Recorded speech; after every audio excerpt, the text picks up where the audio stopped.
A paz do Senhor! Seja bem-vindo a mais uma aula aqui do EBD em Foco. Eu me chamo Herberson e vou ministrar agora a lição número 7, a lição que tem como título O Ministério de Eliseu. Nós estamos estudando a revista CPAD do terceiro trimestre do ano 2021, esta revista maravilhosa que vem comentando aqui o livro de Reis, e agora vamos comentar os capítulos 3 e 4 do segundo livro de Reis. Estes dois capítulos, eles vão registrar alguns milagres de Eliseu, realizados por Eliseu, no caso, claro, usado pelo Espírito Santo. Eliseu foi ali o profeta que substituiu Elias, tá? Elias foi levado aos céus, ele foi o substituto de Elias, a gente estudou isso na aula anterior, e o escritor do livro de Reis, ele se sente meio que na obrigação de mostrar, né, que, de fato, Eliseu é este substituto. Então ele resolve registrar neste bloco alguns milagres. Alguns teólogos estudiosos, eles concordam que não necessariamente estes milagres aconteceram em ordem cronológica. O escritor pode ter pegado vários milagres pontuais em situações diferentes da vida de Eliseu e organizado num bloco, né, no caso colocado junto ali, para mostrar no livro que, de fato, Eliseu é usado por Deus assim como Elias foi. Quando a gente lê o texto bíblico, a gente já lê conhecendo o final da história.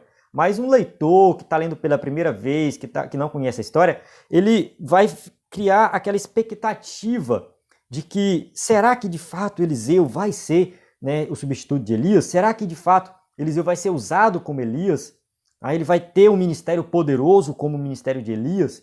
Então isso é construído aos poucos no texto. A gente que conhece o final da história, a gente não percebe, mas a história ela vai criando um clímax, vai apresentando Eliseu aos poucos e de repente, né, chega ali a apresentar Eliseu como esse homem poderoso na mão de Deus, usado de forma poderosa nas mãos do Senhor, realizando milagres extraordinários e mostrando de fato que o seu ministério, né, é uma continuação do ministério de Elias, do chamado, né, o seu chamado realmente foi um chamado divino. Tá, vamos lá. Então, assim, este vídeo aqui é o vídeo de destaque da lição, onde eu destaco alguns pontos. É uma aula um pouco diferente, que eu não sigo necessariamente a revista à risca, né? Tem um vídeo meu que eu sigo a revista, cada tópico e subtópico passando por cada um, que é o vídeo que eu uso o slide, que já foi postado no começo da semana. Você pode acessar esse vídeo no site ebdenfoco.com ou no nosso canal do YouTube. É um vídeo muito bom também, os vídeos se complementam, é bom você assistir os dois. Dentro do EBD em Foco nós temos também o slide PowerPoint da lição, né, de adultos, também de jovens, nós temos um comentário em PDF, um comentário em áudio, que você pode, né, ver também. Nós temos o aplicativo do EBD em Foco que você pode baixar, então qualquer dúvida você pode entrar em contato pelo nosso WhatsApp, 94 98409 2869. 94 98409 2869, nosso WhatsApp, que você pode mandar mensagem, né, para receber o conteúdo gratuitamente e também, né, para, no caso, subsídio, né? A gente manda no WhatsApp o vídeo, o áudio, o PDF. Toda semana a gente manda no WhatsApp, no nosso grupo, e a gente tira dúvida também de qualquer coisa que tiver relacionado à lição ou ao site do EBD em Foco. Enfim, vamos lá. A nossa lição, né, começa aqui no tópico 1 apresentando uma situação dos reis, de 3 reis que vão à guerra contra os moabitas. E depois, ela, no caso, contextualiza ali o primeiro milagre, que é o milagre onde, né, brota água, né? Deus fornece água para o exército que estava com sede, os animais que estavam com sede, tá? Através de um milagre ali na vida usando Eliseu. Tá? Eliseu foi usado nesse milagre. Depois tem o milagre do azeite da viúva e, por último, a morte que havia na panela. Tá? São 3 milagres registrados aqui nesta revista. O escritor da revista, né, o pastor Clayton Ivan Pomerening, ele vai colocar aqui no livro de apoio, tá, no livro de apoio aqui no começo do livro, ele lista os milagres de Eliseu. Ele faz uma lista aqui, né, de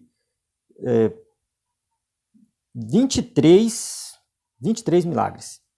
Tá? Ele vai anotando 23 milagres, que ele anota aqui. Eu já vi listas de 14, eu já vi listas de 26.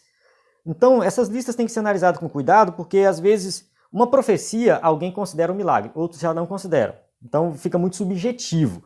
E também, do meu ponto de vista, não vale a pena você perder tempo contando os milagres de Elias e Eliseu para dizer que Eliseu realizou o dobro de milagres de Elias. Eu não concordo muito com isso. Eu acho que é forçação de barra.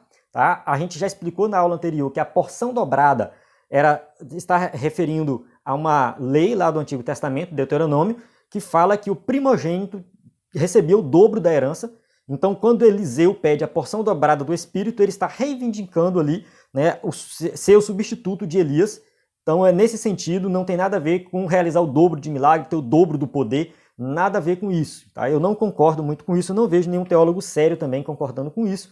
A maioria dos teólogos vão por essa linha, entendendo que a porção dobrada simplesmente representa a primogenitura. Então, diante de tantos profetas que existiam ali na escola de profetas, Eliseu foi o primogênito, aquele que herdou ali de Elias o ministério, tá? Continuou o ministério de Elias, mas é nesse sentido. Tá, vamos lá. Vamos estudar esses milagres aqui. Eu vou fazer aqui uma definição de milagre e falar um pouco dos propósitos de um milagre. O que é um milagre? De acordo com o livro do Wayne Grudem, Teologia Sistemática, um livro que eu gosto muito, ele faz uma definição de milagre que eu achei bem interessante. Ele fala assim, que o milagre é uma maneira menos comum de Deus agir no cotidiano, na vida das pessoas, de tal forma que causa espanto e admiração. Uma maneira menos comum. Por quê? Porque Deus está agindo o tempo todo. Então, a gente não tem que ver o milagre como algo extraordinário e tal.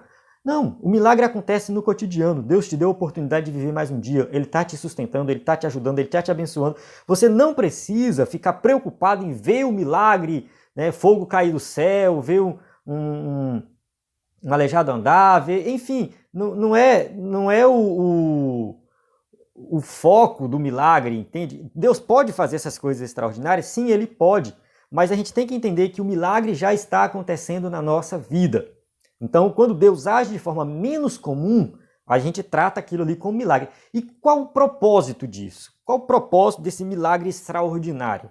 Que pode acontecer, que aconteceu no caso aqui nos dias de Elias e Eliseu, e pode acontecer na nossa vida, que eu já presenciei nos dias de hoje, a gente já falou em aulas anteriores, lições anteriores, sobre milagres, curas, eu já presenciei e eu vi que é realmente algo autêntico, eu sei que Deus pode fazer, tá? É válido para os dias de hoje, eu defendo essa ideia que o milagre é para os dias de hoje, mas ele tem alguns propósitos. Eu vou listar aqui alguns propósitos, não sei se vai dar para colocar na tela em algum lugar, porque, enfim, né, a gente está com alguma dificuldadezinha aí de edição e de tempo também, mas eu vou citando aqui e vou deixar na descrição do vídeo também, então você pode ler na descrição do vídeo, não se preocupe não que você vai ter acesso a essa lista. Então o primeiro propósito seria o quê? Autenticar a mensagem do Evangelho. Trazendo para um contexto de hoje, tá, o milagre ele tem esse propósito de mostrar que a mensagem do Evangelho é autêntica. Tá? Não significa que toda vez que você prega o Evangelho tem que acontecer um milagre, não é isso. Porém, o milagre ele faz isso, tá? Ele fortalece a fé daqueles que já creem. E aqueles que não creram ainda podem sim passar a crer ao presenciar o milagre. Segundo, dar testemunho da vinda do reino de Deus e da extensão de seus resultados benéficos à vida das pessoas. Olha só, dar testemunho da vinda do reino de Deus. A gente tem que entender que o reino de Deus é algo, né, que é futuro, mas também é presente, e que nós já nos beneficiamos das bênçãos do reino de Deus nos dias de hoje.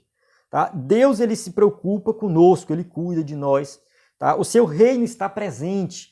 Então a gente não pode pensar no reino de Deus como algo longe, distante, algo que a gente vai demorar a chegar. Não, o reino de Deus é aqui e agora. Tá? E no Antigo Testamento também eles tinham essa percepção de que Deus estava agindo o tempo todo, cuidando, né? E eles tinham uma perspectiva futura, mas também presente da presença do reino de Deus. Terceiro, ajudar os necessitados. Tá? Então o milagre ele pode ter também esse propósito de ajudar quem precisa, cuidar dos necessitados. A gente vê nos milagres de Eliseu o caso da viúva que estava passando por dificuldade. Então ali também o milagre ele tem esse propósito. Terceiro, remover obstáculos ao ministério das pessoas.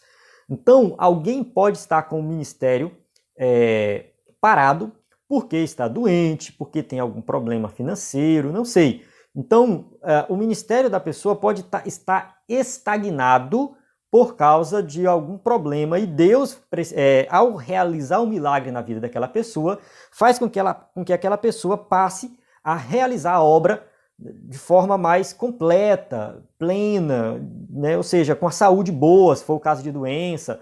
Então o milagre ele pode ter também esse propósito. A gente vê o caso da sogra de Pedro, que foi curada e logo levantou e foi servir as pessoas. De ver o caso de Dorcas, que foi ressuscitada né, e tinha um ministério muito forte, com certeza ela continua esse ministério. Então a gente vê na Bíblia alguns exemplos, e no caso de Eliseu também a gente pode ver alguns exemplos nesse sentido. Terceiro, quinto, na verdade, e último, glorificar a Deus. Tá? O milagre ele tem como propósito glorificar a Deus e não aquele que operou o milagre. Quando Eliseu realizava os milagres, ele não estava, né, dizendo assim, eu sou o melhor de todos. Não é isso. Aí ele estava fazendo aquilo para a glória de Deus. E a gente vai analisar estes propósitos dentro daqui dos milagres de Eliseu. Tá? Autenticar a mensagem, no caso a mensagem do Evangelho, mas levando para o Antigo Testamento também, a gente pode fazer a aplicação lá. Dar testemunho da vinda do reino de Deus, ajudar os necessitados, remover obstáculos ao ministério das pessoas e glorificar a Deus. Então são 5 propósitos dos milagres. Olhando para este primeiro milagre que está registrado no capítulo 3 do segundo livro de Reis. Então, segundo livro de Reis, capítulo 3, a gente vai ver aqui a história do rei Jorão, que é filho de Acabe. Tá? O rei Jorão, Jorão do norte. Tá? Diz que teve um Jorão também no sul, mas esse é o Jorão do norte. O Jorão do norte, que era filho de Acabe, no caso a gente viu Acasias, que morreu com 2 anos de reinado, veio Jorão no lugar dele, e Jorão, ele não seguiu os deuses do seu pai, de Acabe, né, seus pais, no caso Acabe e Jezabel, mas ele seguiu os deuses de Jeroboão, que são os bezerros que foram colocados um lá no norte do reino e outro no sul do reino do norte, tá? Acho que o reino do norte, né? Acho que é Dan e Berseba, se não me engano. Me corrija se eu estiver errado, tá? Ou é Betel, acho que é Betel, né? Dan e Betel. Enfim, um lá em cima, outro lá embaixo, no reino do norte. Para que o povo adorasse ali e não fosse para o reino do sul, que é Judá. Então Jeroboão fez isso para prender o povo ali. E isso foi uma idolatria que permaneceu em Israel. No caso, Jorão não tirou essa idolatria, ele permaneceu com essa idolatria. Então era um rei idólatra. Então muita gente fala assim, no caso ele não seguiu os deuses de Acabe, mas ele seguiu os deuses de Jeroboão. Então ele fez o que era mal aos olhos do Senhor. Acontece que o rei de Moabe pagava imposto para Acabe. O texto vai dizer no versículo 4, versículo 5 aí do capítulo 3, né, que ele pagava impostos e quando Acabe morre, ele fala, eu não vou mais pagar e vou guerrear contra Israel por causa disso. Jorão foi lá, chamou Josafá, que era o rei de Judá, chamou o rei de Edom, que não tem o nome aqui, falou assim, olha, vocês não querem guerrear comigo contra os moabitas? Vamos lá então, né? Eles tinham parceria, foram guerrear contra os moabitas. Quando eles estavam, né, chegando perto, já tinha 7 dias de caminhada, eles estavam com sede e não tinha água para beber. Então, ali a gente já começa a observar uma certa tensão, a tensão vai aumentando, né? O que acontece? O rei Jorão, que é o rei desviado, né, o rei que deveria servir a Deus, mas não estava servindo, era o rei idólatra, começou a murmurar. Tá? Ele fala assim, ó, versículo 10 fala assim, então disse o rei de Israel, ai, o Senhor chamou a estes 3 reis para os entregar nas mãos de Moabe. Ele começou a culpar a Deus. Olha só, ele murmura, e ele murmura de novo mais na frente. Mais na frente do versículo 13, ele fala assim, não, porque o Senhor é quem chamou esses 3 reis para entregar nas mãos, né, de Moabe.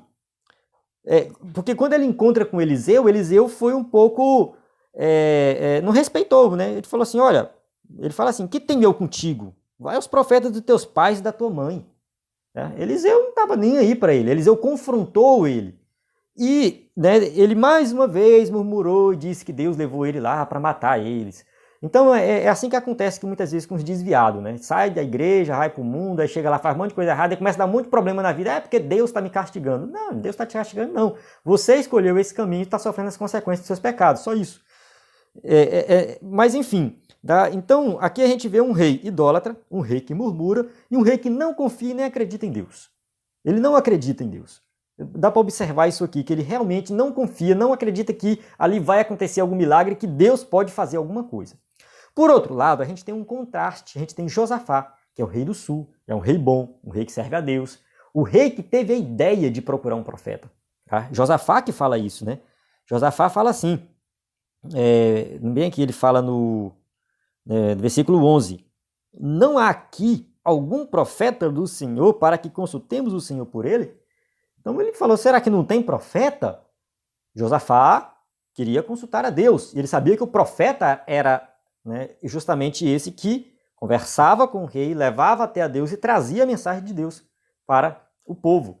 E a gente tem aqui esse contraste desses dois reis, um crente, né, e outro ímpio, né? No caso de Josafá, o rei crente, e no caso, eu posso até colocar assim, Josafá, o crente, Jorão, o desviado, né, e Edom, o rei de Edom, que não é citado o nome, o ímpio, porque Edom já era uma outra região, os descendentes de Esaú, tá? Eles não serviam ao Deus de Israel, eles serviam a outros deuses, e ali Edom, né, representando o ímpio, tá?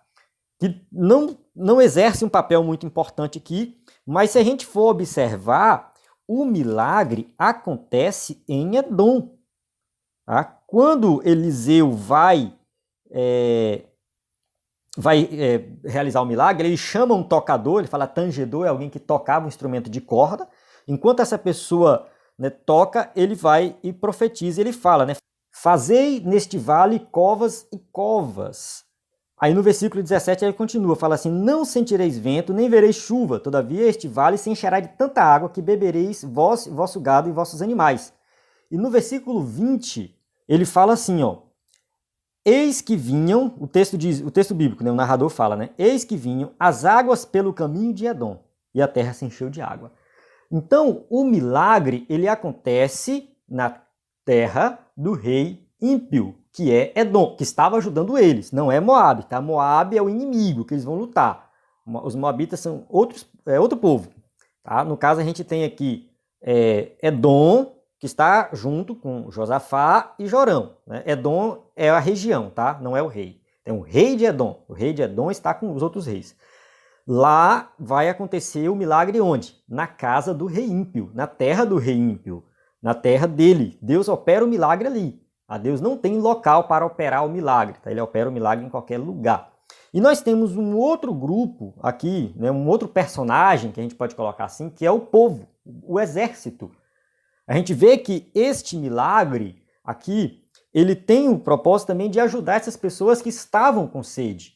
Porque não ia morrer só os 3 reis, ia morrer também todo aquele exército, todo aquele povo que Deus cuida, todo aquele povo que Deus tem um cuidado. Então Deus também está olhando para o povo. Então, olhando aqui, se a gente for recapitular aqui os propósitos do milagre, né? Autenticar a mensagem do evangelho. Então, quando Eliseu vai realizar esse milagre, ele está mostrando para aqueles reis que só existe um verdadeiro Deus. Ele está mostrando que esse Deus é o Deus que deve ser adorado.